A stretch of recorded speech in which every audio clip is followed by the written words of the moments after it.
Hello. This call is now being recorded. Hello. അസ്സലാമലൈക്കും വറഹ്മത്തുള്ളാഹി. മിഷാലല്ലേ? അതെ. ഞാൻ ഇന്നലെ ലിയാഖത്തുമായിട്ട് ഒരു സംസാരം കണ്ടിരുന്നു. യൂട്യൂബിൽ വീഡിയോ ആയിട്ട് കണ്ടിരുന്നു. ഞാൻ നിങ്ങളെ നമ്പർ നമ്മളെ ഡെയിലി ഡേഷൻ ഉണ്ടല്ലോ, ഹസൻ ബൈ, മൂപ്പരെന്ന് വാങ്ങിയതാണ്. അപ്പോൾ നിങ്ങൾ ഈ ലിയാഖത്തുമായിട്ട് സംസാരിക്കുന്നതിൽ ചില അവൻ കുറച്ച് തെറ്റിദ്ധാരണകൾ നിങ്ങൾക്ക് ഉണ്ടാക്കിയിട്ടുണ്ട്. കാരണം നിങ്ങൾക്ക് ആ വിഷയത്തിൽ അറിയില്ല എന്നുള്ളത് കൊണ്ട് അവൻ മുതലെടുത്തിട്ടുണ്ട് എന്നുള്ള. അല്ല, അതെന്താ എന്റെ ഭാഗത്ത് പറ്റിയത് തെറ്റെന്താ വെച്ചാൽ ഞാൻ വർക്കിന്റെ ഇടയിൽ സംസാരിച്ചപ്പോഴേ കുറെ കാര്യങ്ങൾ കയ്യിൽ നിന്ന് പോയിട്ടാണ്. അതുണ്ടാവും. ഇപ്പം സ്വാഭാവികമാണ്. ഇപ്പൊ പെട്ടെന്ന് ഒരാൾ വിളിച്ചിട്ട് സംസാരിക്കുമ്പോൾ അതിപ്പോ നമ്മളെ തന്നെ പെട്ടെന്ന് നമ്മളെ കയ്യിൽ ചിലപ്പോ ഇവൻ ചോദിക്കുന്ന കാര്യങ്ങൾ നമ്മളെ കയ്യിൽ ഞാനവിടെ ഒരു വർക്ക് ചെയ്തുകൊണ്ടിരിക്കുന്ന ഇടയിലാണ് പറഞ്ഞത്. അതെ അതെ അതെ, സാധാരണക്കാരനാണ് ഞാൻ പറഞ്ഞത്. എനിക്ക് അറിയില്ല കാര്യങ്ങൾ ഞാൻ മൂപ്പരെടുത്ത് പറഞ്ഞിട്ടുണ്ട്. അതുകൊണ്ട് തന്നെയാണ് അവന് മനസ്സിലായി നിങ്ങൾ സാധാരണക്കാരനാണ്, നിങ്ങൾക്ക് ഈ വിഷയത്തിൽ അറിവില്ല, അപ്പം എളുപ്പമാണ് എന്നുള്ള രീതിയിലാണ് അവൻ സംസാരിച്ചു തുടങ്ങിയത്. ഞാനെന്താ ഒരു കാര്യം പറയാൻ വിട്ടുപോയത്, ഞാൻ ഇന്നലെ വാട്സാപ്പിൽ വിട്ടിട്ടുണ്ടായിരുന്നു. മൂപ്പർ എനിക്ക് വ്യക്തിപരമായിട്ട് എനിക്ക് എതിർപ്പില്ല. ആശയപരമായിട്ട് നമ്മളെ പ്രവചനം എന്താ പഠിപ്പിക്കുന്നത്? നമ്മളെ മറ്റേ കാര്യങ്ങളും ബഹുമാനിക്കണം എന്നല്ലേ പഠിപ്പിക്കുന്നത്? ഞാനതൊക്കെ നമ്മുടെ ഒരു മാന്യത എന്തായാലും നമ്മള് കീപ്പ് ചെയ്യണല്ലോ. അതെ. അല്ല, നിങ്ങളെ സംസാരത്തിൽ മാന്യത വിട്ടുന്നൊന്നും ഞാൻ പറഞ്ഞില്ല കേട്ടോ. അയാള് നിങ്ങളോട് സംസാരിച്ചതിലും മാന്യതയിലും പ്രശ്നമൊന്നും ഞാൻ കണ്ടിട്ടില്ല. പക്ഷെ ഇവിടെ സംഭവിച്ചെന്താ വെച്ചാല് തെറ്റിദ്ധാരണകള്, ഇപ്പൊ നിങ്ങൾ രണ്ടാള് സംസാരം അവൻ യൂട്യൂബിൽ ഇട്ടിട്ട് ഏകദേശം 10-25,000 ആളുകൾ കണ്ട്. അപ്പൊ അതിൽ ഒരു 10 ആളെങ്കിലും തെറ്റിദ്ധരിപ്പിക്കപ്പെട്ട് കഴിഞ്ഞാൽ അത് മതി അവർക്ക്. അതിന്റെ ഭാഗത്ത് തെറ്റ് പറ്റിയിട്ടുണ്ട്. അതെ അതെ, അത് നിങ്ങളെ ഭാഗത്ത് തെറ്റ് പറ്റിയെന്ന് അല്ല, കാരണം നിങ്ങൾക്ക് ആ വിഷയത്തിൽ അറിയില്ല എന്നുള്ളതാണ്. അതുള്ളൂ. അതൊരു വിഷയമാക്കണ്ട. അപ്പൊ ആ വിഷയത്തിൽ നമുക്കൊന്ന് ക്ലാരിറ്റി ചെയ്തു തരാമെന്ന് വിചാരിച്ചിട്ടാണ് ഞാൻ വിളിച്ചത്. ഞാൻ ഈ പറഞ്ഞ ലിയാഖത്തായിട്ട് നമ്മൾ ഒരുപാട് സംവാദങ്ങളും ഇതൊക്കെ നടന്നതാണ്. ഈ അടുത്തിപ്പം ഏകദേശം 2000 ഈ കൊല്ലത്തിൽ ജനുവരി 5 കോഴിക്കോട് വെച്ചിട്ട് ഇവനായിട്ട് ഞാനൊരു അടിമത്തവുമായിട്ട് ബന്ധപ്പെട്ട ഒരു സംവാദത്തിൽ ഞാൻ ഇവന് സംവദിച്ചതാണ്. ആ വിഷയത്തിൽ തന്നെ അടിമത്തം ഇസ്ലാമിലും ആധുനികതയിലും എന്നായിരുന്നു വിഷയം. അതിൽ ഞാൻ ആധുനികതയിൽ വെച്ചിട്ട് അവനൊരു 6 ചോദ്യങ്ങൾ അങ്ങോട്ട് ചോദിച്ചിട്ട് ഒറ്റൊന്നിനും മറുപടി പറഞ്ഞിട്ടില്ല. നമ്മളോട് ഇവൻ ചോദിച്ച ചോദ്യങ്ങൾക്കൊക്കെ നമ്മൾ ഏകദേശം നമുക്ക് ആ ടൈമിനുള്ളിൽ പറയാവുന്നത്തോളം നമ്മൾ പറഞ്ഞിട്ടുണ്ട്. പിന്നീട് നമ്മൾ അതിന്റെ വിശദീകരണം പിന്നീട് സംവാദത്തിന് ശേഷം നമ്മൾ കൊടുത്തിട്ടുണ്ട്. നമ്മളെ ചാനൽ തന്നെ ഉണ്ട്. എന്റെ ചാനലിന്റെ പേര് പാത്ത് ടു ട്രൂത്ത് എന്നാണ്. ഞാൻ മൂപ്പരുടെ വീഡിയോ, അസംബായുടെ വീഡിയോ, ഇതെന്തൊക്കെ ഒരു കുരുത്തം കൊണ്ട് വന്ന് പെട്ടതാ ഞാനിതില്. ഞാൻ എങ്ങനെ ഒഴിവായി പോയതാ? നിങ്ങൾ ഇതിനു മുമ്പ് ഇത് നിങ്ങൾ എവിടെ ഒരു ജോലി സ്ഥലത്ത് വെച്ച് സംഭവിച്ച ഒരു ഇൻസിഡന്റ് നിങ്ങൾ പറഞ്ഞു. അല്ല, അത് ഞാൻ മൂപ്പര് വീഡിയോ ഒന്നും എനിക്ക് അറിയില്ലായിരുന്നു ഇങ്ങനത്തെ കാര്യമൊന്നും. പക്ഷെ മൂപ്പര് നമ്മളെന്താ വെച്ചാൽ നമ്മൾ നടന്ന കാര്യത്തിൽ നമ്മൾ എന്തായാലും ഉറച്ചു നിൽക്കണല്ലോ. അതിന് ഞാൻ എപ്പോഴും മാറ്റി പറയുന്നില്ല. ഞാൻ എപ്പോഴും പറഞ്ഞത് ലിയാഖത്തിനെ പോലുള്ളവരുടെ വീഡിയോ എന്ന് പറയുന്നത്. മൂപ്പരെ അങ്ങനെ അത് മാറ്റിയിട്ടേ ഇല്ല. അത് സംഭവം മൂപ്പരുടെ പറഞ്ഞല്ലോ. അല്ല, ഇവൻ തന്നെ തെറ്റിദ്ധാരണ ഉണ്ടാക്കുന്നുണ്ട്. എന്തിനാ പോലാക്കണം? ഇവൻ തന്നെ വലിയ തെറ്റിദ്ധാരണ ഉണ്ടാക്കണം. അല്ല, അയാൾക്ക് ചിലപ്പോൾ മൂപ്പരുടെ പേരുണ്ടാവും, അറിയണ്ടാവുള്ളൂ. ചിലപ്പോൾ അങ്ങനെ പറഞ്ഞിട്ടുണ്ടാവും. അല്ല, ഈ വിഷയം കൊണ്ടുവരാൻ ഹസൻ ഇവനുമായിട്ടുള്ള ഒരു വിഷയത്തിലാണ് ഇവൻ പറയുന്നത്. ഇങ്ങനെ ഒരു സംഭവം ഉണ്ടായിരുന്നു, ചില ആളുകൾ ഇങ്ങനെ തെറ്റിദ്ധരിപ്പിക്കപ്പെടുന്നതായിട്ട് ഒരു സംഭവം തന്നെ ഒരാളിനോട് പറഞ്ഞിരുന്നു എന്ന് അവൻ പറഞ്ഞതാ. ഈ ഹസൻ പറഞ്ഞതാണ്, ഹസൻ ഭായി പറഞ്ഞ. അപ്പോഴാണ് അത് എവിടെ എന്ത് എന്നുള്ള ചോദ്യമൊക്കെ കൊണ്ടുവന്നത്. സത്യം പറഞ്ഞ ഹസൻഭായിയുടെ വീഡിയോ ഫുള്ള് കണ്ടിട്ടില്ല. സത്യം പറഞ്ഞവരെ ഞാൻ എല്ലാ വർക്കും ചെയ്യുന്ന ആളാണ്. അപ്പൊ ഇതിനിടയിൽ ഇപ്പൊ നമ്മൾ വൈകുന്നേരത്തിൽ നിന്ന് കാണും. മൂപ്പര് എന്തെങ്കിലും മൂപ്പരെ കയ്യിൽ നിന്ന് അറിയാതെ പോയിക്കോന്ന് എനിക്കറിയില്ല. അത് മൂപ്പര് നിങ്ങൾ സംസാരിച്ചത് ചിലപ്പം നമ്മൾ രണ്ടാളും ഇപ്പോൾ ഒരു സംസാരിച്ചു, ആ സംസാരം അങ്ങനെ തന്നെ അപ്ലോഡ് ചെയ്യുന്നതും പിന്നീട് ഓർത്തെടുത്ത് പറയുമ്പോൾ ചിലപ്പോൾ എന്തെങ്കിലും കൂടുതൽ ആഡ് ആവും, ചിലപ്പോൾ കുറഞ്ഞു പോകും. അങ്ങനെയൊക്കെ സംഭവിക്കാം. മനുഷ്യന്മാരെ അറിയുന്ന വിഷയത്തിൽ എനിക്ക് പിടിച്ചു നിൽക്കാം. പക്ഷെ അറിയാത്തേക്ക് ഞാൻ എന്നിട്ട് അറിയില്ല പറയണം. ഞാനൊരു മിസ്റ്റേക്ക് പറ്റിയത് ഞാൻ ഹദീസിനെ വിശ്വാസമില്ല അങ്ങനെ എന്തോ പറഞ്ഞ പോലെ എനിക്ക് തോന്നി. അതെ അതെ, നിങ്ങൾ ഹദീസൊന്നും ഞാൻ അറിയില്ല ആ രീതിയിലാണ് നിങ്ങൾ പറഞ്ഞത്. ആളുകൾ മനസ്സിലാക്കാൻ എന്താ വെച്ചാല് നിങ്ങൾ ഹദീസൊന്നും കുറവല്ല. ഞാൻ ഹദീസിന് എനിക്ക് തിരിഞ്ഞത് മറ്റേ എന്തെങ്കിലും വല്ല ബുക്കിന്റെ അങ്ങനെ എന്തോ പോയിന്റ് പോയി. അതെ, നിങ്ങൾ സംസാരത്തിൽ തന്നെ സംസാരമായിട്ട് ബന്ധപ്പെട്ടൊക്കെ ഹദീസിലാണ്, ഖുറാനിലല്ല അത്. അപ്പൊ ഞാൻ പറഞ്ഞു തരുന്നത് എന്താ വെച്ചാൽ, നിങ്ങൾ സംസാരത്തില് ഈ ആളുകൾക്കൊന്ന് മനസ്സിലാവാൻ വേണ്ടിയിട്ട് നമ്മൾ ഈ വിഷയത്തിൽ നിങ്ങൾക്കും മനസ്സിലാവണം, ഈ കേട്ട ആളുകൾക്കും ഒന്ന് മനസ്സിലാവാൻ വേണ്ടിയിട്ട് ആ തെറ്റിദ്ധാരണ തീർക്കാൻ വേണ്ടിയിട്ട് ഞാനൊരു ക്ലാരിറ്റി തരാന്നുള്ള രീതിയിലാണ് വിളിച്ചത് നിങ്ങളെ. നമ്മുടെ പറഞ്ഞൊരു തെറ്റ് പറ്റിയിട്ട് നമ്മളെ മനസ്സുകൊണ്ട് ഒരാൾ വിഷമിച്ചിട്ടുണ്ടെങ്കിൽ അത് മാറണം. അതെ, ഈ ചില ആളുകൾക്ക് ഈ വസ്വാസം ഉണ്ടാക്കും. ഇപ്പൊ ഉദാഹരണത്തിന് ഈ ആദം നബി അലൈഹി സ്വലാത്തു വസ്സലാമിന്റെ ചരിത്രം രാത്രി കടന്നുറങ്ങിയിട്ട് നേരം കണ്ട് തുടങ്ങിയിട്ട് പോലും ഇല്ല. കാരണം അറിയോ, എന്റെ ക്ലാസ്സിന് വല്ല വീഴ്ച പറ്റിയോ അങ്ങനെ. അതിപ്പോ മാനുഷികമാണ്. നമുക്കിപ്പോ അറിയാത്ത വിഷയത്തിൽ നമുക്ക് അറിയില്ല എന്നല്ലേ പറയാൻ പറ്റുള്ളൂ. അറിയില്ല. അല്ല, ഞാനിപ്പോ എന്താ വെച്ചാൽ ഹദീസിനെ കുറിച്ച് ഞാൻ എന്താ അങ്ങനെ പറഞ്ഞത് അങ്ങനെ. അതിപ്പോ അപ്പത്തെ സാഹചര്യത്തിൽ ചിലപ്പോ അങ്ങനെ പറഞ്ഞു പോയിട്ടുണ്ടാവും. ഞാൻ തന്നെ വിചാരിച്ചു അതെന്താ നിങ്ങൾ അങ്ങനെ പറഞ്ഞു പോയി. ഞാൻ തന്നെ വിചാരിച്ചു അപ്പുറപ്പുറൊക്കെ പണിക്കാർ നിൽക്കുക. അപ്പൊ അതിന്റെ ഇടയിൽ കൂടെ എന്റെ കയ്യിൽ നിന്ന് പോയതാണ് സംഭവം. അത് പ്രശ്നമാക്കണ്ട. എന്താ ഈ പറയുന്നത് വിചാരിക്കുമല്ലോ. അവർക്ക് ഡൗട്ട് അടിച്ചിരിക്കുന്നു. കാരണം ഞാൻ അങ്ങനെ പറഞ്ഞിട്ടൊക്കെ എത്ര നേരം ഞാൻ 56 മിനിറ്റ് സംസാരിച്ചു. ഞാൻ ആ ടൈം പോയത് തന്നെ അറിയില്ല. എന്താ പറഞ്ഞ് എന്റെ കയ്യിൽ നിന്ന് പോയതെന്താ ഇപ്പൊ നിങ്ങൾ ഒഴിവല്ലേ? ഓക്കെ, ഞാൻ എന്തായാലും നേരിട്ട് നമുക്ക് വിഷയത്തിലേക്ക് കിടക്കാം. എന്തായാലും അപ്ലോഡ് ചെയ്യാനുള്ള ഒരു വീഡിയോ ചെയ്യാന്നുള്ള രീതിയിലാണ് ഞാൻ എന്തായാലും റെക്കോർഡ് ചെയ്യുന്നുണ്ട്. പ്രശ്നമൊന്നുമില്ലല്ലോ. ഞാൻ കാരണം നമ്മുടെ സമുദായത്തിന് മറ്റു കാര്യങ്ങളും തെറ്റിദ്ധാരണ മാറിക്കോട്ടെ. ഓക്കെ. അപ്പൊ ഞാൻ റെക്കോർഡ് ചെയ്തിട്ട് അത് വീട്ടുന്നതിനൊന്നും പ്രശ്നമില്ല എന്നുള്ളതുകൊണ്ട് ഞാൻ വിഷയത്തിലേക്ക് ഞാൻ ആ വിഷയത്തിലേക്ക് വിചാരിക്കാം. നമുക്ക് അധികം സമയം പോക്കണ്ടല്ലോ. ഓക്കെ, നിങ്ങൾ സംസാരിച്ചതിൽ ഒന്നാമതായിട്ട് നിങ്ങൾ തന്നെ അവനെതിരെ ഉന്നയിച്ചൊരു ആരോപണമായിരുന്നു എന്ത്, മതം വിട്ടവരെ കൊല്ലണമെന്ന് ഒരാള് നിങ്ങളോട് സംസാരിച്ച ആ വിഷയത്തിൽ നിങ്ങൾ മെയിനായിട്ട് സംസാരിച്ച് തുടങ്ങിയത്. അപ്പൊ ആ വിഷയത്തിൽ ഇവര് തെറ്റിദ്ധരിപ്പിക്കുന്നുണ്ടോന്ന് വെച്ച് കഴിഞ്ഞാൽ ഉണ്ട് തന്നെയാണ്. ഇവര് തെറ്റിദ്ധരിപ്പിക്കുന്നുണ്ട്. അതുകൊണ്ടാണ് ആള് നിങ്ങളോട് ചോദിക്കുകയും ചെയ്തത് അല്ലെ.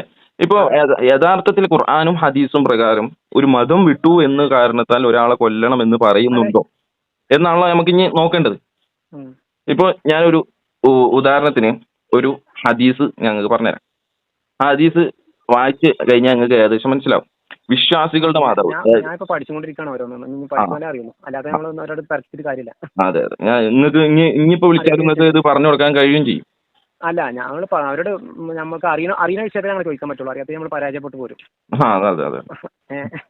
അപ്പൊ ഇതിൽ ഇപ്പൊ ഞാൻ കുറച്ച് ഉദാഹരണമായിട്ട് അല്ല, ഇന്നലെ മൂപ്പര് തെളിവ് കൊണ്ട് വായോന്നൊക്കെ പറഞ്ഞിട്ട് വിട്ടുപോകുന്നു. എന്ത് എവിടെ തെളിവ് എന്നൊക്കെ നമ്മളാ പിന്നെ വിട്ടതാണ്. അറിയാത്ത കാര്യങ്ങൾ വെറുതെ നമ്മൾ പിന്നെ നാണം കണ്ടല്ലോ. അത് പ്രശ്നമാക്കണ്ട. ഞാൻ നിങ്ങൾക്ക് വേണമെങ്കിൽ ആ തെളിവിന്റെ ആ റെഫറൻസും കാര്യങ്ങളൊക്കെ അയച്ചു തരാം. ഇവിടെ ഖുർആനില് സൂറത്ത് ബഖറയില് 2-ാം അധ്യായത്തിൽ 256-ാമത്തെ ആയത്തിൽ പറയുന്നത് എന്താ വെച്ചാൽ മതത്തിന്റെ കാര്യത്തിൽ യാതൊരു ബലപ്രയോഗവും ഇല്ല.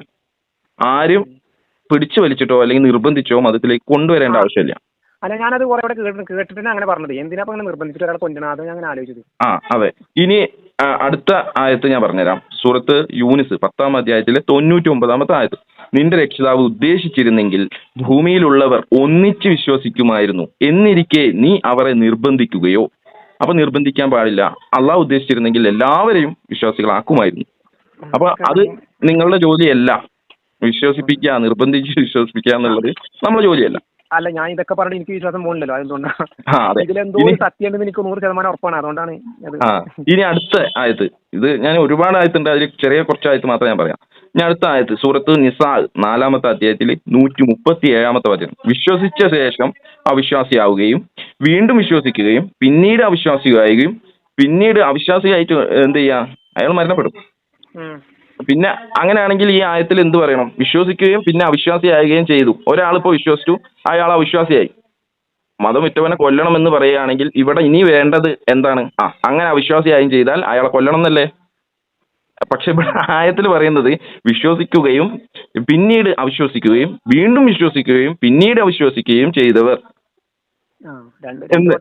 അപ്പൊ ഒരു പ്രാവശ്യം അയാൾ അവിശ്വാസിയായി, അയാളെ തല വെട്ടി വിചാരിക്കുക, പിന്നെ ഇയാൾ എങ്ങനെ വിശ്വസിക്കും? ഇങ്ങനെ ഒരു ചോദ്യം വരില്ലേ? ഇത് ഖുർആനെതിരല്ലേ? അപ്പൊ അതൊന്നും ഇവർക്കറിയില്ല. ഇനി അടുത്തത് സൂറത്ത് ബഖറയിൽ 2-ാം അധ്യായത്തിൽ 217-ാമത്തെ ആയത്ത്. മതം ഉപേക്ഷിച്ച് സത്യനിഷേധിയായി മരിക്കുന്നവർക്ക് പരലോകത്ത് ശിക്ഷയുള്ളത്. അതായത് ഇവിടെ മതം ഉപേക്ഷിച്ചു അയാൾ സത്യനിഷേധിയായിട്ട് മരണപ്പെട്ടു. അതെ, അയാൾ മതം ഉപേക്ഷിച്ചു, അയാളും സത്യനിഷേധിയായിട്ട് മരണപ്പെട്ടു. അപ്പോ എന്തായി? അയാൾക്ക് പരലോകത്ത് ശിക്ഷ ഉണ്ട്, അത്രേ ഉള്ളൂ. അത് അള്ളാഹുമായിട്ടുള്ള ഇതാണ്. ഇനി നമുക്ക് ഇവര് കൊണ്ടുവരുന്ന ഹദീസ് നമുക്കൊന്ന് പരിശോധിക്കാം. ഇത്രയും പറഞ്ഞതൊന്നും മതം വിട്ടവനെ കൊല്ലണമെന്ന് നമുക്കൊന്നും മനസ്സിലായില്ലല്ലോ. അല്ല, ഞാൻ പറഞ്ഞത് മദ്രസയിലുള്ളതാണ്. ഇപ്പൊ ലാസ്റ്റ് 12-ാം ക്ലാസ്സിൽ എത്തിക്കണം. അതിപ്പോ നിങ്ങൾ കേട്ടിട്ടുണ്ടാവല്ലോ. ഞാൻ കേട്ടു. അത് അതിലേക്ക് പിന്നെ ഇനി 11 വരെ പഠിച്ചവർക്ക് പ്രശ്നമില്ല. 12-ാം ക്ലാസ്സിൽ പോയി മാത്രം നോക്കിയാൽ മതി. ഇനി ഇവര് മദ്രസയിൽ പഠിപ്പിക്കുന്ന വിഷയമായിട്ട് ബന്ധപ്പെട്ടിട്ടാണല്ലോ ഇവർ പറയുന്നത്. ഈ ഹദീസ് കൊണ്ടുവരുന്നുണ്ട്. ഒരു ഹദീസ് സുഹീൽ ബുഖാരിയിൽ 30:17, അതായത് ഇക്രിമ റളിയല്ലാഹു അൻഹു റിപ്പോർട്ട് ചെയ്ത ഹദീസിൽ അതിൽ പറയുന്നുണ്ട്, അതായത് മതം ഉപേക്ഷിച്ചവനെ നിങ്ങൾ കൊല്ലുക. ഇതാണ് ആ ഹദീസ്. ഹദീസിലെ അവസാന ഭാഗമാണത്. അപ്പോൾ ഈ ഹദീസിന്റെ ഒരു റെഫറൻസും ഒക്കെ വെച്ചിട്ടാണ് ഇന്നലെ ഇവൻ സംസാരിച്ച ഇവൻ്റല്ലോ ഈ ലിയാഖത്ത് നിങ്ങളോട് പറഞ്ഞത്. ഇതല്ലാത്ത മറ്റ് ഹദീസുകളും ഈ വിഷയത്തിലുണ്ട്. അതിൽ ഒരു ഹദീസും കൂടി ഞാൻ വായിക്കാം. ആ ഹദീസ് ആയിഷ റളിയല്ലാഹു അൻഹ റിപ്പോർട്ട് ചെയ്യുന്ന ഹദീസാണ്. സുനൻ നസായിൽ 47-43. ഇത് ആളുകൾ കൂടി കേൾക്കുന്നതാണല്ലോ, അപ്പോൾ അവർക്ക് കൂടി മനസ്സിലായിക്കോട്ടെ, ആ നമ്പറൊക്കെ കൃത്യമായിട്ട് പറയുന്നത്. ആയിഷ റളിയല്ലാഹു അൻഹ പറയാം, അള്ളാഹുവിന്റെ റസൂൽ സല്ലല്ലാഹു അലൈഹി വസല്ലം ഇപ്രകാരം പറഞ്ഞു: ഒരു മുസ്ലിമിനെ 3 കാര്യങ്ങളിലല്ലാതെ വധിക്കാൻ അനുവാദമില്ല. വിവാഹിതനായിരിക്കെ വ്യഭിചരിക്കുക, വ്യഭിചാരം കൃത്യമായിട്ട് തെളിയിക്കപ്പെട്ടാൽ, അതായത് 4 സാക്ഷികൾ കൊണ്ടുവന്ന് അയാൾ വ്യഭിചരിച്ചു എന്ന് ഉറപ്പുവരുത്തി കഴിഞ്ഞാൽ അയാളെ വധിക്കുക എന്നുള്ളത് ശിക്ഷയാണ്. ഇനി അടുത്തത് ആണ് മനഃപൂർവ്വം ആരെങ്കിലും കൊലപ്പെടുത്തിയാൽ, ആരെങ്കിലും ഒരാളെ മനഃപൂർവ്വം കൊലപ്പെടുത്തിയാൽ അയാൾക്കും വധശിക്ഷയാണ്. ഇനി അള്ളാഹുവിന്റെ റസൂൽ പറയാണ്, അള്ളാഹുവിനോടും ഇസ്ലാമിൽ നിന്നും പുറത്തുപോയി, മനസ്സിലാക്കണം, ഇസ്ലാമിൽ നിന്നും പുറത്തുപോയി എന്നിട്ട് എന്ത് ചെയ്തു, അള്ളാഹുവിനോടും അവന്റെ റസൂലിനോടും യുദ്ധം ചെയ്തവൻ അവനെ കൊല്ലുകയോ ക്രൂശിക്കുകയോ നാടുകടത്തുകയോ ചെയ്യാം. 3 കാര്യങ്ങൾ പറഞ്ഞു. ഒന്നുകിൽ അയാളെ കൊല്ലണം, അല്ലെങ്കിൽ ക്രൂശിക്കണം, അതല്ലെങ്കിൽ അയാളെ നാട് കടത്തണം. അതായത് മതം വിട്ടു എന്ന് മാത്രമല്ല, മതം വിട്ടതിന് ശേഷം അള്ളാഹുവിന്റെ നിയമത്തിനെതിരെ, അതേപോലെ തന്നെ റസൂലിനെതിരെ, അതായത് ആ രാജ്യത്തിനെതിരെ യുദ്ധം ചെയ്യുകയും ചെയ്യുന്നവരുടെ കാര്യമാണ് ഈ പറയുന്നത്.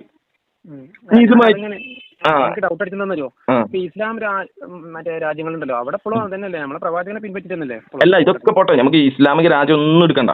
പ്രവാചകന്റെ കാലത്ത് പ്രവാചകൻ പറഞ്ഞ കാര്യമാണുള്ളത് അല്ലേ? ഈ പ്രവാചകന്റെ കാര്യത്ത് മതം വിട്ട ആളുകൾ ഉണ്ടാവാൻ സാധ്യത ഉണ്ടല്ലോ. ഉണ്ട് എന്ന് തെളിവുണ്ട്, അതിനുള്ള തെളിവുണ്ട്. അങ്ങനെ ഉണ്ടായിരുന്ന ആളുകളും ഉണ്ടായിരുന്നു. അതിൽ ഒരു 4 പേരുകൾ വേണമെങ്കിൽ ഇല്ല, കുടുംബത്തിലുള്ള അതല്ല, വിശ്വാസികളല്ല, വിശ്വാസി ആയതിനു ശേഷം അവിശ്വാസിയാവുക, അതാണല്ലോ വിഷയം. വിശ്വസിച്ചു പിന്നീട് മതം വിട്ടു, അതാണല്ലോ ഇവർ കൊണ്ടുവരുന്നത്. അപ്പൊ അങ്ങനെ വിട്ട ആളുകൾ ഉണ്ടായിരുന്നോ എന്നാണ് നമുക്ക് നോക്കേണ്ടത്. അങ്ങനെ ഉണ്ടായിരുന്നു എന്നുള്ളതാണ് ഹദീസുകൾ നമുക്ക് നോക്കിയാൽ കാണാൻ കഴിയാം. അങ്ങനെ ഉണ്ടായ ആളുകളിൽ കുറച്ച് ഒരു ആളുകളുടെ പേര് ഞാൻ പറയാം. ഒറ്റ മിനിറ്റ്. ഇതില് ഒരാൾ മതം മാറി ജീവിക്കുന്നവരെ കൊല്ലണമെന്ന് ഖുർആനിലും പ്രവാചകന്റെ പ്രവൃത്തികളോ നിർദ്ദേശിക്കുന്നില്ല. കാരണം എന്താന്ന് വെച്ച് കഴിഞ്ഞാൽ, ഈ സഹീൽ ബുഖാരിയിൽ 72:16 ഒരു ഗ്രാമീണനായ ഒരു ഗ്രാമപ്രദേശത്ത് ജീവിക്കുന്ന ഒരാൾ വന്ന് അങ്ങനെ ഇസ്ലാം സ്വീകരിച്ചു.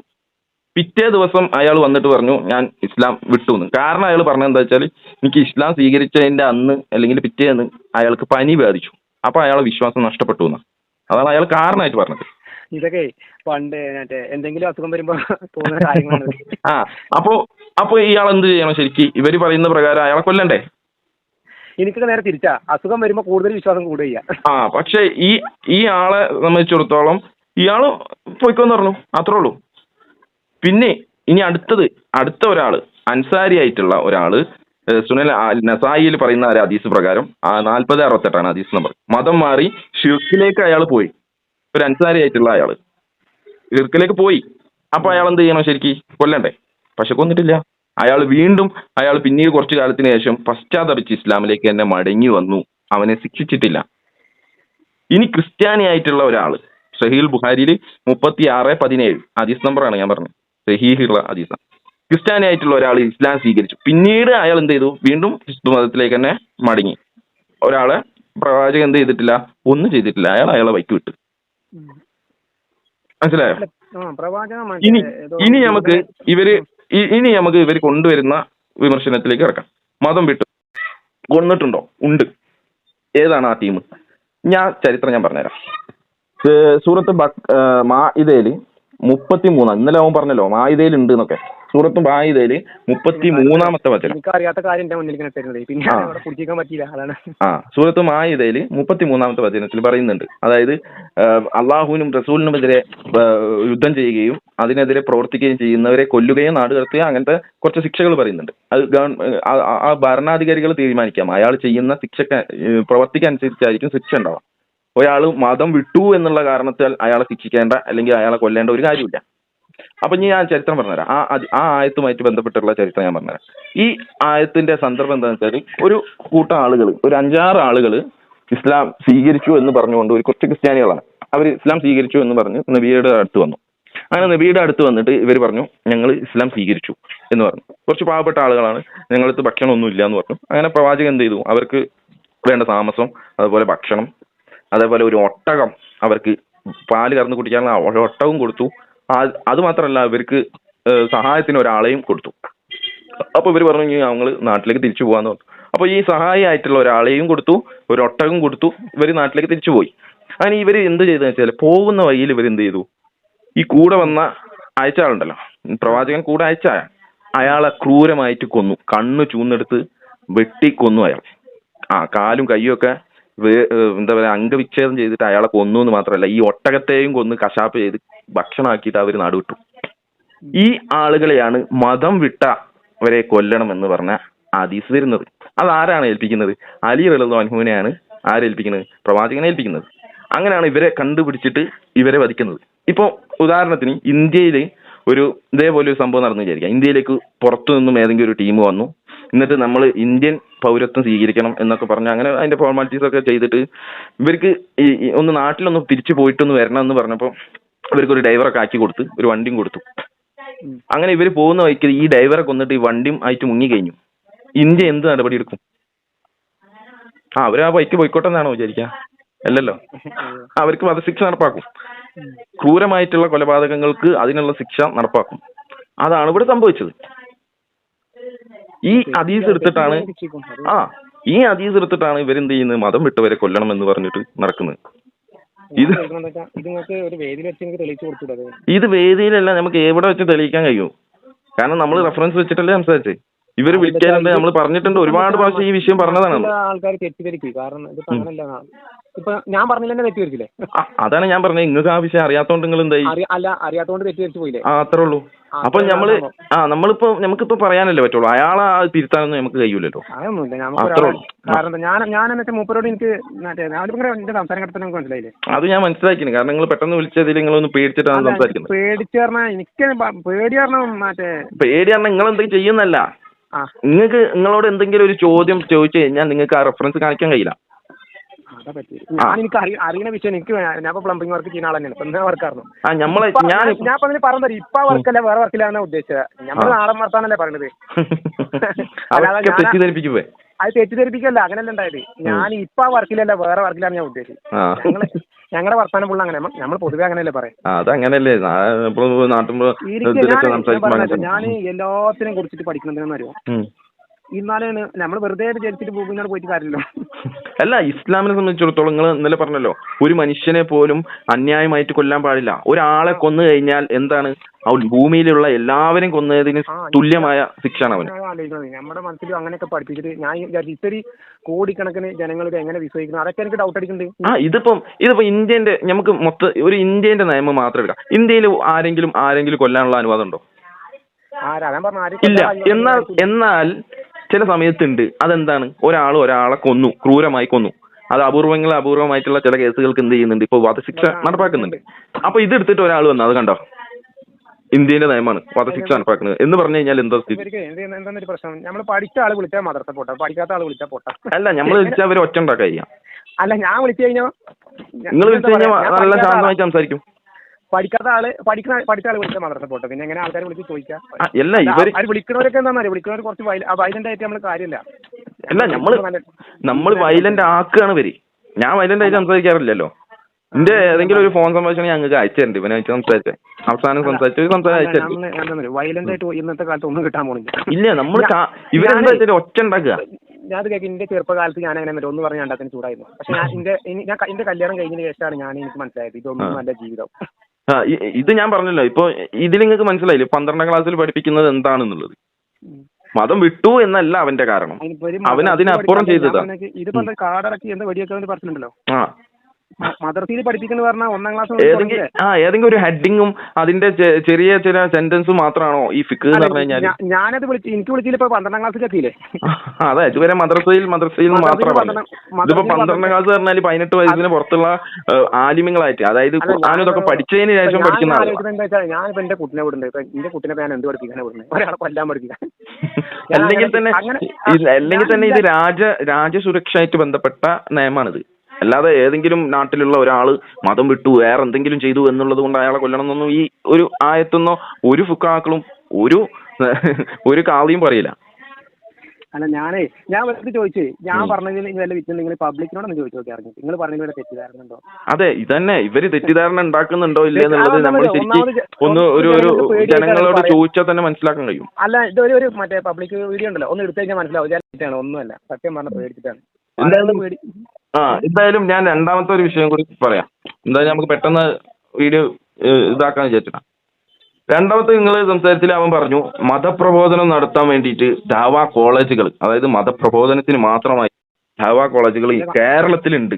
മൂപ്പര് ചോദിച്ചതേ പണ്ഡിതന്മാരോട് ചോദിക്കേണ്ട ചോദ്യങ്ങളാണ് എന്നോട് ചോദിക്കുന്നത്. അപ്പൊ അതായത് മതം ആളുകൾക്ക് പ്രചരിപ്പിക്കാനൊക്കെ ആയിട്ട് ദൈവ കോളേജുകളൊക്കെ ഉണ്ടല്ലോ, ആളുകളെ മതത്തിലേക്ക് കൊണ്ടുവരാൻ വേണ്ടിയിട്ട്. ഇതൊക്കെ നിങ്ങൾക്ക് അറിയാമെന്ന് വെച്ചിട്ടുണ്ടല്ലോ. അപ്പൊ നിങ്ങൾ പറഞ്ഞാൽ അതൊക്കെ നിങ്ങൾ നിയമപരമായിട്ട് നോക്കാന്ന് പറഞ്ഞല്ലോ. അപ്പൊ അത് നിങ്ങൾ വിചാരിച്ചത് എന്താ വെച്ചാൽ ഒരാളെ പിടിച്ചു വെച്ചിട്ട് മതത്തിലേക്ക് കൊണ്ടുവരാൻ ദൈവ കോളേജുകളൊക്കെ ഉണ്ട് എന്നുള്ള രീതിയിലാണ് നമ്മൾ സംസാരിച്ചത്. പക്ഷെ അങ്ങനെയല്ല. എന്താണ് ഇവിടെ സംഭവിക്കുന്നത് വെച്ചാൽ ഇപ്പൊ ഇന്ത്യയുടെ നിയമപ്രകാരം നമുക്ക് ഒരാൾക്ക് മതം അനുഷ്ഠിക്കാനും അത് പ്രചരിപ്പിക്കാനുള്ള അനുവാദം ഇന്ത്യ നൽകുന്നുണ്ട്.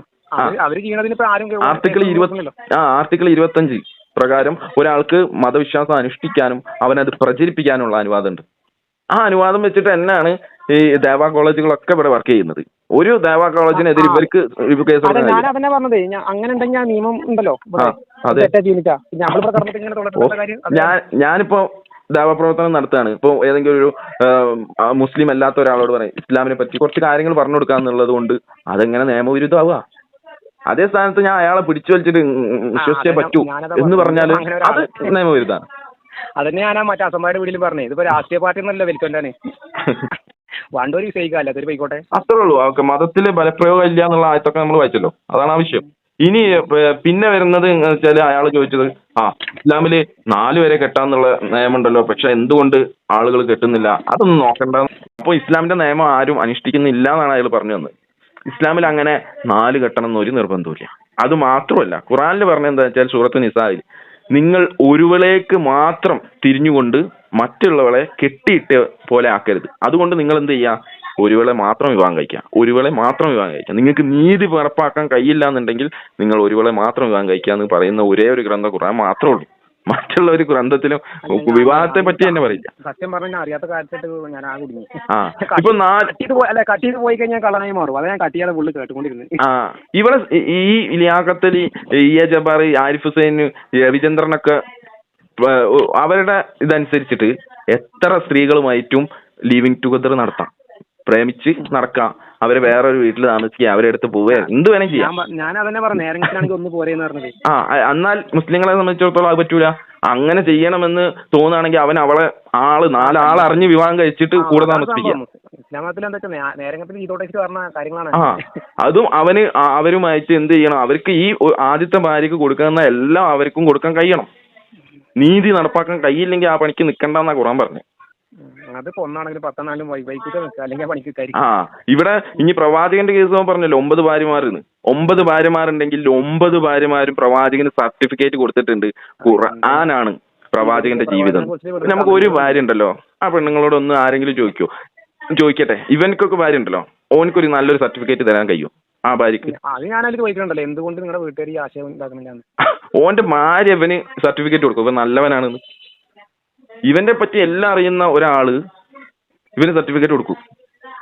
നമ്മളെ ഭാര്യമാരോട് തന്നെ ചോദിച്ചു കഴിഞ്ഞാൽ തന്നെ നമ്മളെ പറ്റി ഒരുപാട് കുറ്റങ്ങൾ പറയും. എന്നാ പിന്നെ പ്രവാചകൻ അങ്ങനെ പറഞ്ഞ ഏതെങ്കിലും ഒരു ഭാര്യ പ്രവാചകനെ പറ്റി കുറ്റം പറഞ്ഞിട്ടുണ്ടോ? അല്ല, ചിലപ്പോ മാനനടമാണി ചിലപ്പോ പറയണ്ടാവും, അല്ലെങ്കിൽ മനസ്സിലുണ്ടാവില്ല എന്തെങ്കിലും ഒരു കുറ്റം. എല്ലാം ഇപ്പൊ നിങ്ങൾ മരിച്ചതിന് ശേഷം പറഞ്ഞൂടെ? പറയാലോ. പക്ഷെ പ്രവാചകൻ മരിച്ചതിന് ശേഷം ഒരുപാട് ഭാര്യമാര് ജീവിച്ചിരുന്നുണ്ട്, ഒരുപാട് കാലം. ആയിഷ റളിയല്ലാഹുഅൻഹയൊക്കെ 50 വർഷത്തിന് ശേഷമായിട്ടാണ് മരണപ്പെടുന്നത്. അവരൊക്കെ വളരെ പ്രവാചകനെ പറ്റി പറയുമ്പോൾ ഭയങ്കര 100 നാവാന്നൊക്കെ പറയില്ല നമ്മള്, അതേമാതിരി ആയിരുന്നു സംസാരിച്ചിരുന്നത്. ഏകദേശം 2600 ഹദീസ് റിപ്പോർട്ട് ചെയ്ത മതിയാണ് ആയിഷ ബീബി. അപ്പൊ ആ വിഷയം നമ്മൾ ക്ലിയർ ചെയ്ത്. ഇനി അടുത്തൊരു വിഷയം മതപ്രബോധനം നമ്മൾ സംസാരിച്ചു, ഭാര്യമാരത് നമ്മൾ സംസാരിച്ചു. ഇനി അമുസ്ലിങ്ങളുടെ കണ്ടെടുത്ത് വെച്ച് കൊല്ലണം എന്ന് പറയുന്ന ആയത്ത് ഖുറാനിലുണ്ട് എന്നാണ് ഇവർ പറയുന്നത്. അതിപ്പോ മാറിയിട്ട് മറ്റേ മുസ്ലിങ്ങളല്ല, അത് മാറിയിട്ട് ഇതായില്ലേ, എന്താ പറയാ? അല്ല, അതെ, അത് ഇവര് നിങ്ങളെ അതിന്റെ സംസാരത്തിനിടയിൽ പറയുന്നുണ്ട് അതും ഉണ്ട് ഖുറാനിൽ. അതെനിക്കറിയില്ല. ആ അങ്ങനെ അവൻ പറയുന്നുണ്ട്. അപ്പൊ നിങ്ങൾ പറഞ്ഞ അതിനെ കുറിച്ച് എനിക്കറിയില്ല നിങ്ങൾ പറയുന്നുണ്ട്. ഇടയിൽ കൂടെ മറ്റേ തേങ്ങ പുട്ടുണ്ടാക്കുമ്പോ തേങ്ങ സാധാരണക്കാർക്ക് മനസ്സിലാവൂല പെട്ടെന്ന്. അപ്പൊ നിങ്ങൾ പറഞ്ഞു അത് എനിക്കറിയില്ല എന്ന് പറഞ്ഞു നിങ്ങൾ. അപ്പൊ ആ ആയത്ത് ഇവിടെ ഈ ആയത്ത് വരുന്നത് സൂറത്ത് തൗബയിലെ 5-ാമത്തെ വചനാണ്. ആ 5-ാമത്തെ വചനം ആദ്യം ഞാൻ വായിക്കാം. അങ്ങനെ ആ വിലക്കപ്പെട്ട മാസം കഴിഞ്ഞാൽ ആ ബഹുദൈവ വിശ്വാസികളെ നിങ്ങൾ കണ്ടെടുത്ത് വെച്ച് കൊന്നുകളയുക.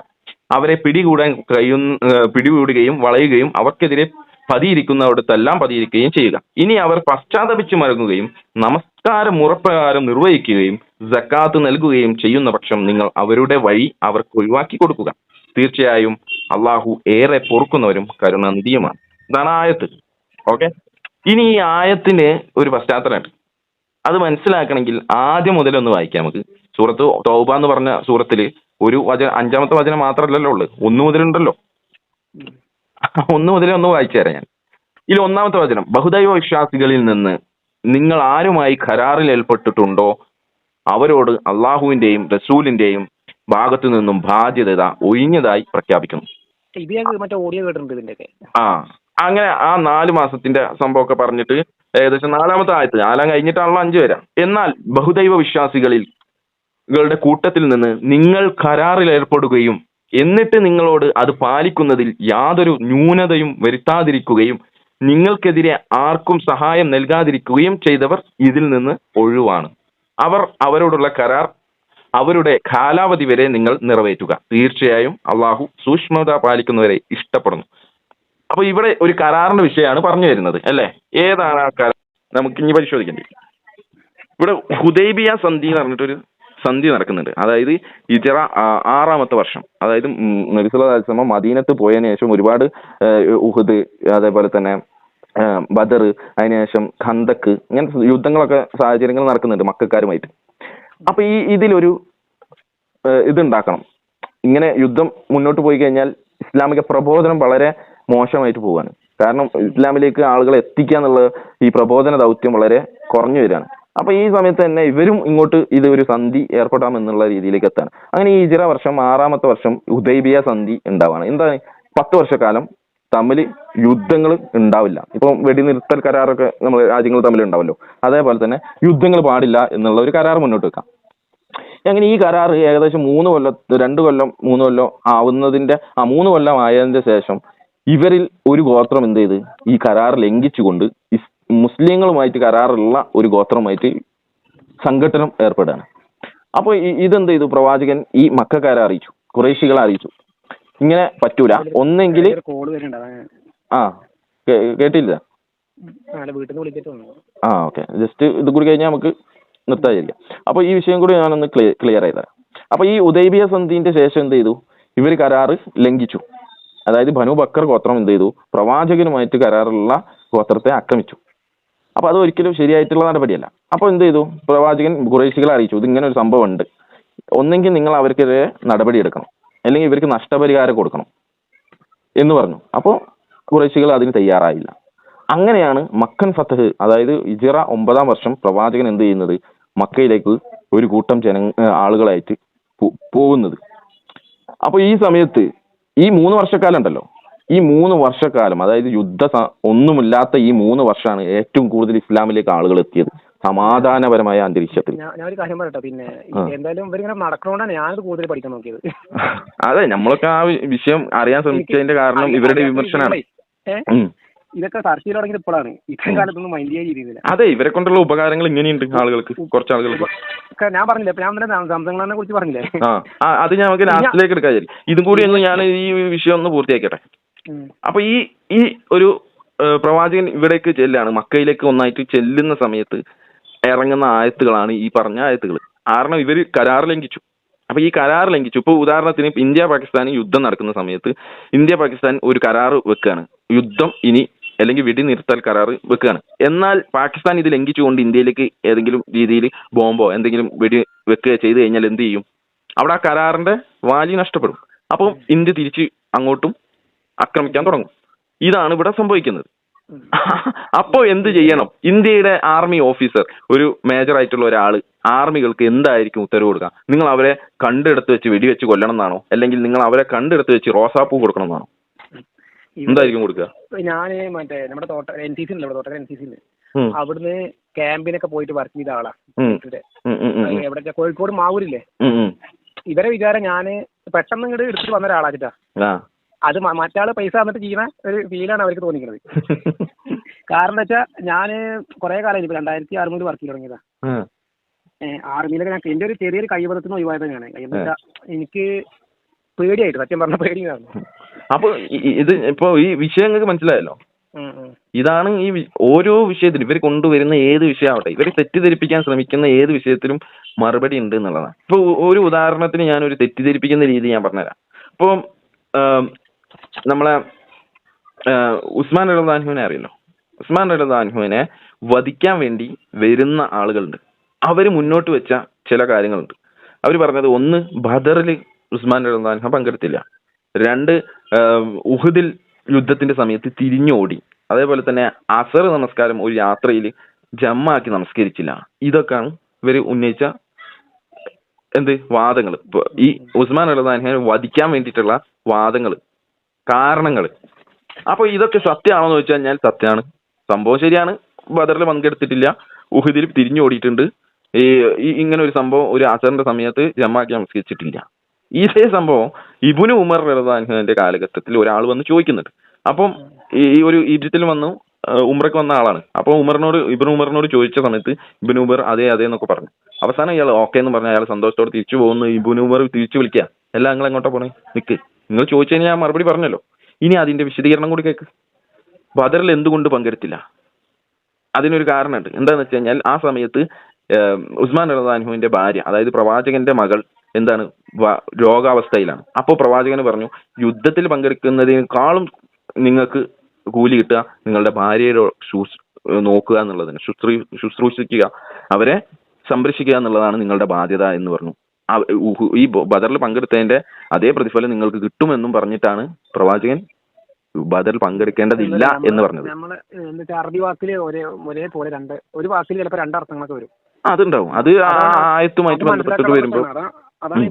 അപ്പൊ ഇവരെന്താ ചെയ്യുന്ന വെച്ചാൽ ഇതേപോലെ ചില അർദ്ധസത്യങ്ങൾ എടുത്തിട്ട് തെറ്റിദ്ധരിപ്പിക്കുക. ഇപ്പൊ ഞാൻ പറഞ്ഞല്ലോ, ഈ ബദറിൽ പങ്കെടുത്തിട്ടില്ല എന്നുള്ള ഒരു ആരോപണമാണല്ലോ വെച്ച്.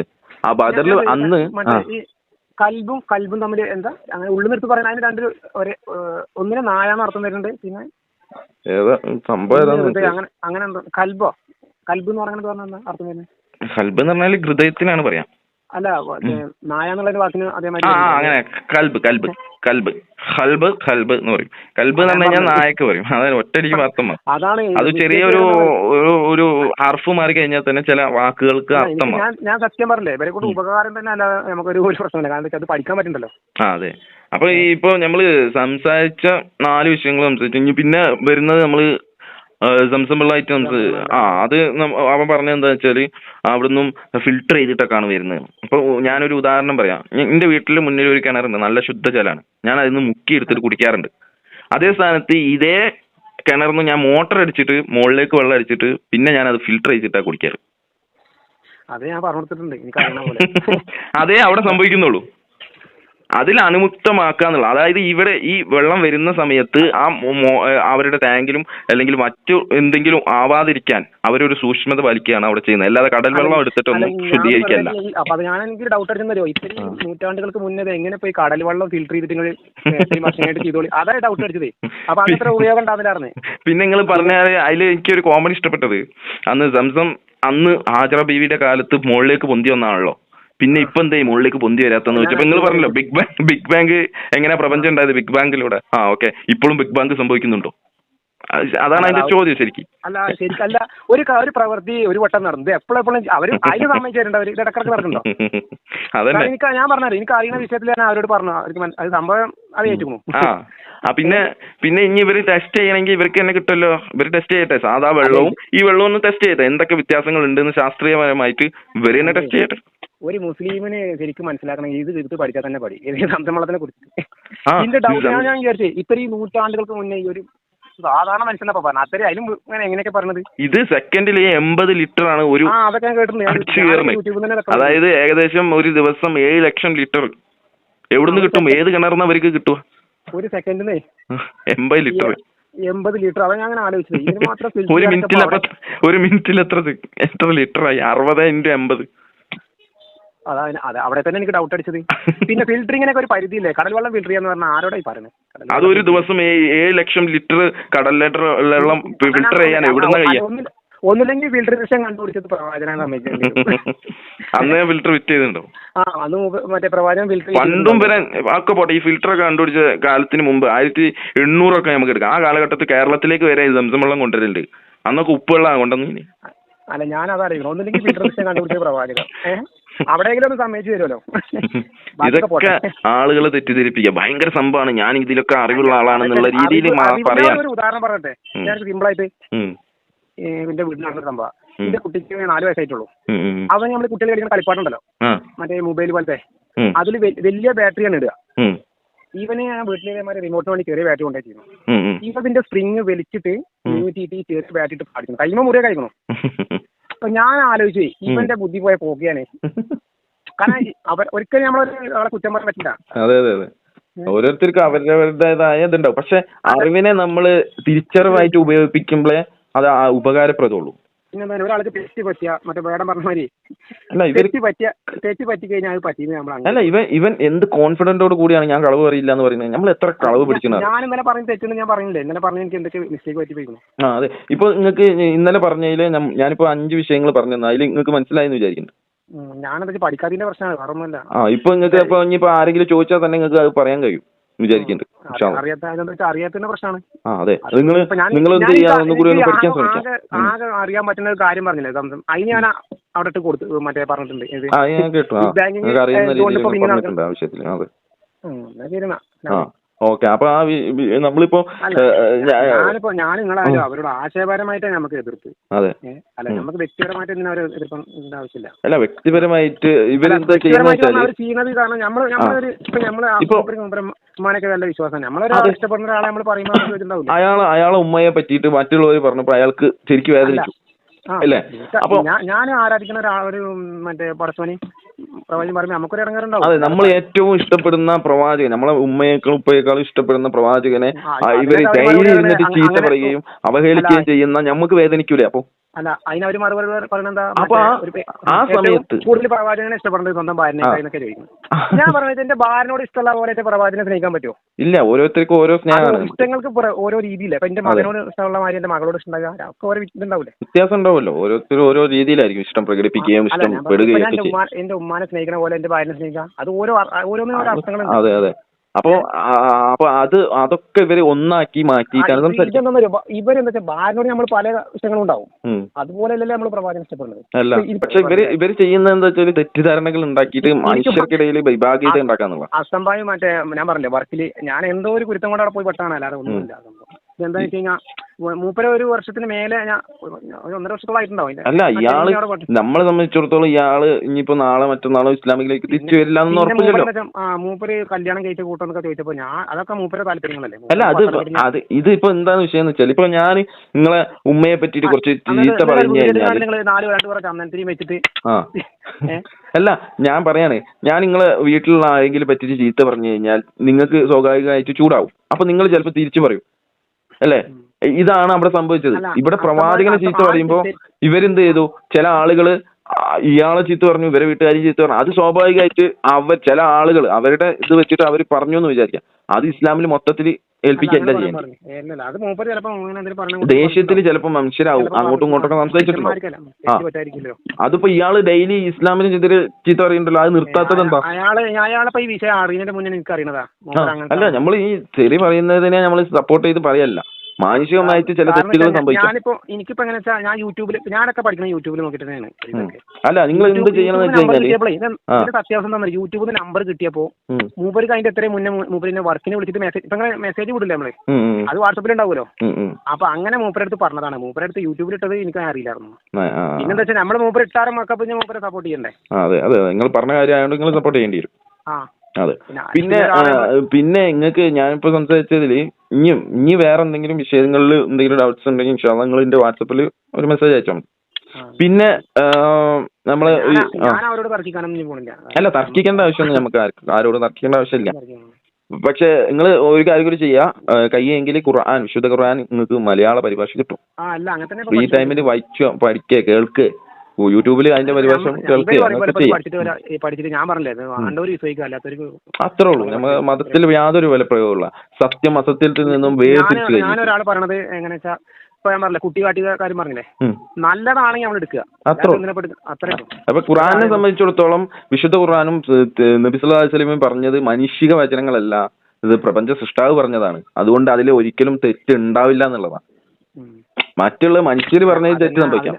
അർത്ഥങ്ങളെ മാറി ഞാൻ പറഞ്ഞില്ലേ, ഉദാഹരണം എനിക്ക് അറിയണമാര് പറഞ്ഞില്ലേ, ഒറ്റ വാക്കുമ്പോ തന്നെ ഇവരെന്ത് ചെയ്യുന്ന വെച്ചാൽ ചില കാര്യങ്ങൾ എടുത്തിട്ട് അത് തെറ്റിദ്ധരിപ്പിക്കാം. ഞാനിപ്പോ പറഞ്ഞ കാര്യങ്ങളൊക്കെ ഇവര് തെറ്റിദ്ധരിപ്പിക്കാം. മദ്രസയിൽ പഠിക്കാത്ത പ്രശ്നം എനിക്ക് കേറുന്നുണ്ടാവില്ല. ചിലപ്പോ എന്തെങ്കിലും പഠിച്ചവന്റെ ഇതാവും. കാരണം ഇങ്ങനെ ഇതാക്കാനാവും യോഗം. ഇനിയിപ്പോ നിങ്ങൾക്ക് ഒരു വാശി പോലെ നിങ്ങൾക്ക് പഠിക്കാൻ കഴിയും. അല്ല, ഞാൻ മദ്രസയിൽ പഠിക്കാൻ എനിക്ക് അറബി വാക്ക് എന്റെ മണ്ടലിക്ക് കയറിയില്ല. അതിപ്പോ എല്ലാവർക്കും ഞാനിപ്പോ 5ാം ക്ലാസ് വരെ പഠിച്ചിട്ടുള്ളൂ. അതെന്താ കാരണം വെച്ച് കഴിഞ്ഞാൽ എന്റെ ഫാദറോട് ഉണ്ടാവില്ല, മുമ്പ് ഗൾഫിലായിരുന്നു. പിന്നെ വീട്ടുകാർക്ക് അതിന് ഒഴിവില്ല പഠിപ്പിച്ചു തരാൻ. നമുക്കിപ്പോ എന്ത് ചെയ്യാ, മലയാള പരിഭാഷ കിട്ടുന്നുണ്ട്, അത് പഠിക്കാൻ ശ്രമിക്കാം. പഠിച്ചവനിപ്പോ മറ്റേ ഇത്ര ആള് മറ്റേ മതത്തിനൊക്കെ ഇസ്ലാമിലേക്ക് വരുന്നുണ്ട്, ഇഷ്ടം പോലെ വരുന്നുണ്ട്. അവരൊക്കെ ഇപ്പൊ അവരൊക്കെ ഇങ്ങനെ പഠിച്ചിട്ടുണ്ടല്ലേ. അതെ, അങ്ങനെ തന്നെയാണല്ലോ അവരാണ്. ഓക്കെ, ഇൻഷാ അല്ലാഹ് എന്തായാലും നമുക്ക് പരിചയപ്പെട്ടതിൽ സന്തോഷം. എന്റെ പേര് ഷമീർ എന്നാണ്. ഇനി എന്തെങ്കിലും ഉണ്ടെങ്കിൽ അറിയിച്ചാൽ മതി. ഞാൻ കോഴിക്കോട്. അത് ഇവര് ആളുകൾക്കിടയിൽ ഒരു തെറ്റിദ്ധാരണ ഉണ്ടാക്കിയിട്ട് ഇവർക്ക് യൂട്യൂബിൽ വരുമാനം ഉണ്ടാക്കാന്ന് മാത്രമേ ഉള്ളൂ ഇവരുടെ ലക്ഷ്യം. ഇപ്പൊ യൂട്യൂബില് വരുമാനം എപ്പോ നിന്ന് കഴിഞ്ഞാൽ ഇവരെ ഒരു വിമർശനമായിട്ട് ഇവര് വരുമാനമൊക്കെ എല്ലാവർക്കും വേണം, പക്ഷെ നമ്മളൊരാളെ ദ്രോഹിച്ചിട്ടായിരുന്നു മാത്രം. അല്ല, ഓർക്ക് വേണമെങ്കിൽ ഫുഡോ അങ്ങനെ എന്തെങ്കിലും ഉണ്ടാക്കുന്ന വീഡിയോ ഒക്കെ ചെയ്തിട്ട് വരുമാനം ഉണ്ടാക്കിക്കോട്ടെ. ഇതിപ്പോ മതം വിട്ടിട്ട് അത് തന്നെ വിറ്റ് ജീവിക്കാറിഞ്ഞാല് വല്ലാത്തൊരു ജീവിതമാണ്. ഞാൻ ഈ പറഞ്ഞു വെച്ചത് വീഡിയോ ഉണ്ടാവില്ല, ഇതിന്റെ കാലശേഷങ്ങൾ എടുത്ത് ആർക്കെങ്കിലും ഉപകാരപ്പെടും 100% ഉറപ്പ്. എന്താ കാരണം എന്ന് വെച്ച് കഴിഞ്ഞാൽ ഇതിങ്ങനെ ആയി കഴിഞ്ഞാൽ എന്താ ഉണ്ടാകുന്നത് ഞാൻ പറഞ്ഞതിന്റെ ആവശ്യമില്ലല്ലോ. അല്ല, ഒക്കെ ഹൈറാനായിരിക്കും. അള്ളാഹു ഒരു കാര്യം ഉദ്ദേശിച്ചിട്ടുണ്ടെങ്കിൽ അത് അവൻ പൂർത്തിയാക്കുക തന്നെ ചെയ്യും. ഇവരിഞ്ഞിപ്പോ എത്ര അതിനെതിരെ തർക്കിച്ചിട്ടും കാര്യമില്ല. ഓക്കെ, അപ്പൊ ഇൻഷാ അല്ലാഹ് എന്തായാലും ഇനി എന്തെങ്കിലും അറിയിക്കും. നമ്മളെ യൂട്യൂബ് ചാനൽ ഞാൻ നിങ്ങൾക്ക് വാട്സാപ്പിൽ അയച്ചുതരാം. ഞാൻ യൂട്യൂബ് എല്ലാവരും യൂട്യൂബ് കാണലുണ്ട്. കണ്ടോണ്ടല്ലോ അവര് മനസ്സിലായത്. ഞാൻ ഇവനായിട്ട് അവസാനം സംസാരം കേട്ടോ മനസ്സിലാവും. ഞാനൊന്നും അവരോട് കമ്മാത്തിനൊന്നും വിളിച്ചിട്ടൊന്നും കാര്യമില്ല. അല്ല, ഞാൻ നിങ്ങളെ പോലുള്ള ആളുകളോട് ഇവര് വളരെ സൗമ്യമായിട്ട് സംസാരിക്കും. നമ്മൾ സംസാരിക്കുമ്പോൾ ഇവര് ഒച്ചവിളി ഉണ്ടാവും. അതാണ് നമ്മൾ വളരെ സൗമ്യമായിട്ട് സംസാരിച്ചാൽ തന്നെ ഇവര് ചൂടായിട്ട് സംസാരിക്കും. അങ്ങനെ എഴുതുമ്പോ അവര് കമന്റ് ഇടും, അല്ലെങ്കിൽ വിടുന്നുണ്ടാവും വേറെ കാര്യം. എങ്ങനെയാലും കമന്റിന് വ്യത്യാസമൊന്നും. ഓക്കെ, എന്തായാലും ഞാൻ അയക്കാം. വലൈക്കും അസ്സലാം.